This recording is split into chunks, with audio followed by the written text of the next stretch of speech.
Tutol ang Diyos sa diborsyo at tayo rin bilang Kristiyano.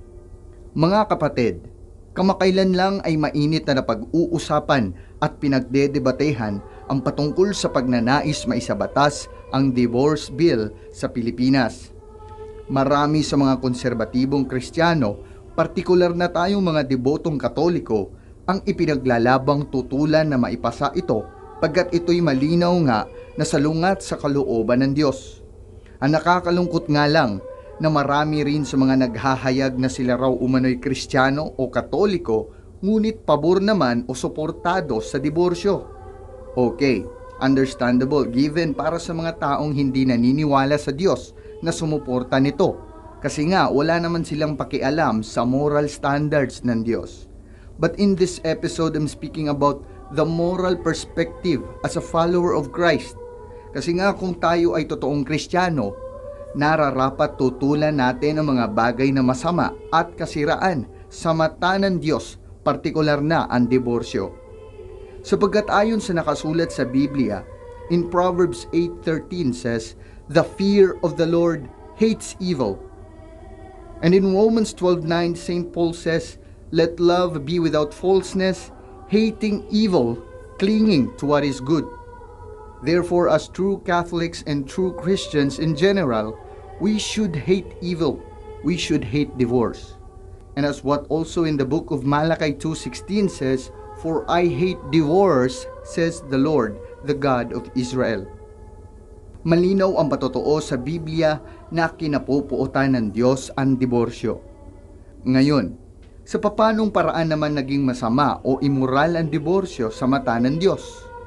Una, pagkat sinisira ng diborsyo ang orihinal na layunin ng Diyos sa matrimonyo, na siyang hindi dapat mabuwag o mahiwalay.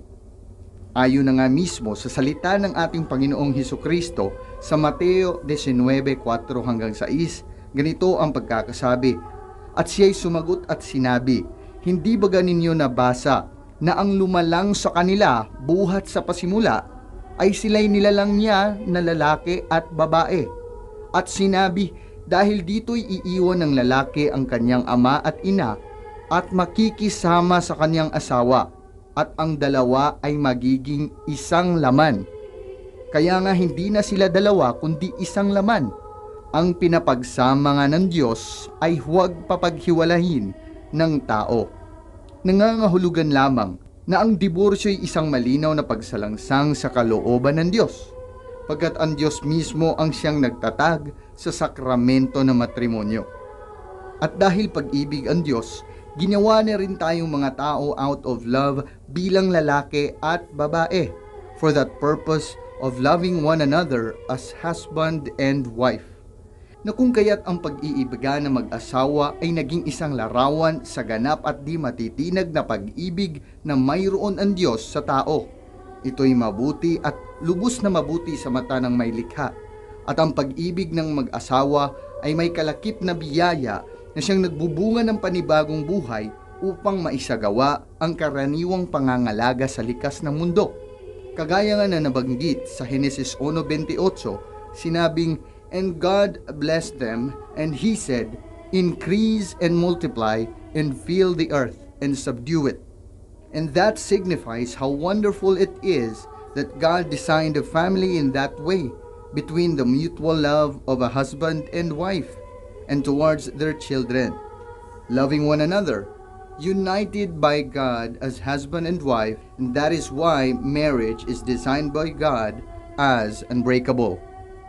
Like what Genesis 2:24 says, "For this reason a man shall leave behind his father and mother, and he shall cling to his wife, and the two shall be as one flesh." One flesh ang sabi ng Panginoon. And what will happen if that one flesh becomes torn apart? Of course, there will be death. Pangalawang rason kung bakit immoral o masama ang divorce sa mata ng Diyos. Because divorce promotes adultery. Paano ko nasabi? Ayon sa isinusulong na Absolute Divorce Bill, malinaw na nakasaad doon, and I quote, "Grant the divorced spouses the right to marry again for another chance of marital bliss." binibigyang karapatan ang hiwalay na mag-asawa muli, or in other words, given the right and freedom for adultery o pangangalunya. Pagkat ano nga ba ang patotoo ng Biblia tungkol sa hiwalay na mag-asawa tapos nag-aasawa muli? Narito ang patotoo sa Marcos 10:11-12. At sinabi sa kanya, ang sino mang lalaki na ihiwalay ang kanyang asawa at mag-asawa sa iba ay nagkakasala ng pangangalunya laban sa unang asawa. At kung ihiwalay ng babae ang kanyang asawa at mag-asawa sa iba, ay nagkakasala siya ng pangangalunya. Kaya't napakalinaw na ang Absolute Divorce Bill na isinusulong ngayon ay nagsusulong na gawing legal ang pangangalunya o adultery. Ito ay immoral sa mata ng Diyos na siya nating dapat tutulan bilang mga mananampalataya kay Kristo. Pagkat isipin niyo namang mabuti kung sakaling maaprobahan ito, napakabilis na lang magpapalit-palit ng asawa o partner ang kung sino man. Kung sakaling sawa ka na sa asawa mo ngayon, divorce agad at mag-aasawa ka na naman sa iba, and so on and so forth. Definitely, divorce is just a disguise and as another form of legalizing bigamy or polygamy, pag-aasawa ng higit pa sa isa. At lalong makikinabang nito ang mga abusado, mga babaero at yung mga may kabit, pagkat maaari naman nila itong gawing abuso sa kanilang mga susunod na aasawahin.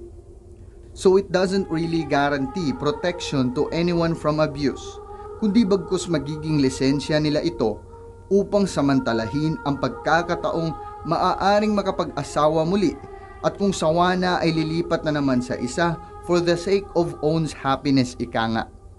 In Hebrews 13:4 says, may marriage be honorable in every way, and may the marriage bed be immaculate, for God will judge fornicators and adulterers. Pangatlong rason kung bakit immoral o masama ang divorce sa mata ng Diyos, pagkat sinisira nito ang pamilya. Kasi ang divorce is not just only the dissolution of marriage, it dissolves entirely the essence of family, especially sa mga bata. You see, like what we mentioned earlier, that God designed the marriage as a one flesh union, ordered for the good of the spouses and for the procreation and education of the children. Imbis na ang mag-asawa ay nagsusumikap mapanatiling buo ang pamilya para sa kapakanan ng kanilang mga anak, ang mangyayari ay napakabilis na lang ng opsyon na maghiwalay. In the end, children are more likely to suffer in divorce. In support of this, as I have also watched a video from my fellow Catholic apologist and conservative brother J. Aruga. You can also check his video about divorce on his YouTube channel, The J. Aruga Show. He mentions there that many articles, including the article of Manila Bulletin, written by Dr. Bernardo M. Villegas on January 6, 2017, titled The Social Evils of Divorce Part 1 and Part 2, states, children from broken homes are significantly more likely to divorce as adults, to experience marital problems, to suffer from mental illness and delinquency, to drop out of high school, to have poor relationships with one or both parents, and to have difficulty committing themselves to a relationship. In more respects, remarriage is no help to children of divorce. Children who grow up in step families experience about the same levels of educational failure, teenage pregnancy, and criminal activity as children who remains in a single-parent family after a divorce. Divorce is also associated with poverty, depression, substance abuse, and poor health among adults. Also, there are stats saying that if their parents find new partners, children are 40 times more likely than those who live with biological parents to be sexually or physically abused. You can check that article on that website of phillyvoice.com. Now, to summarize everything, divorce or ending a marriage as an evil in the eyes of God is never a solution for any domestic violence or abuse. Our government and our church should also have more marriage counseling services upang maisalba pa ang pamilya sa pagkawatak-watak. At kung talagang wala ng ibang posibleng paraan na maisalba ang relasyon mula sa pang-aabuso, sa atin namang kasalukuyang batas, mayroon na tayong annulment or legal separation. Bakit hindi na lang yan ang pagtuunang pansin to improve its process, gawing mura at mapadali ang proseso? Because in reality, divorce is an express lane to end the marriage and to look for another partner, focusing in one's pleasure and gratification. We then redefine the true definition of marriage as a basis on feelings and emotion, not by commitment. Pag wala ng kilig, hiwalay na. That is not love. We then destroy the true meaning of family and marriage. Nakakalimutan nila that marriage is a covenant made between the spouses with God, promises and vows with God, that marriage is not always in happiness, that there are times na susubukan kayong yanigin ng demonyo, but the spouses through the grace of God should fight for their marriage and for their family. Anuman ang pagsubok na dumating. Ika nga, just to remind the married couples on their vows, to have and to hold from this day forward, for better and for worse, for richer and for poorer, in sickness and in health, forsaking all others, to love and to cherish, until death do us part. Pro-family, pro-marriage. We pray and hope as Christians to oppose this plan of the devil in destroying the plan of God on marriage. Naway ipagdasal natin na marami pa sa ating mga mambabatas ang kukontra sa panukalang maisabatas ang Absolute Divorce Bill sa Senado, pagkat malinaw nang napatunayan mula sa Biblia at pati na rin sa pag-aaral ng estatistiko na ito'y masama sa komunidad at sa mata ng Diyos. For I hate divorce, says the Lord of Israel. Naway may natutunan po kayo muli sa ating episode ngayon. At please share this video nang sa gayoy marami pa sa ating mga kapwa Katoliko ang mamulat sa katotohanan mula sa mga liberal at immoral na makamundong pananaw sa ating lipunan. Nang sa gayoy lalong tumibay ang ating labang hindi maipasa ang divorce bill. Also, please like, share, subscribe and follow sa ating Facebook at YouTube channel na Katoliko TV. Abangan niyo po ang ating mga susunod na video sa pagtalakay, paglilinaw at pagtatanggol sa pananampalatayang Katoliko. Maraming salamat po at God bless sa inyong lahat.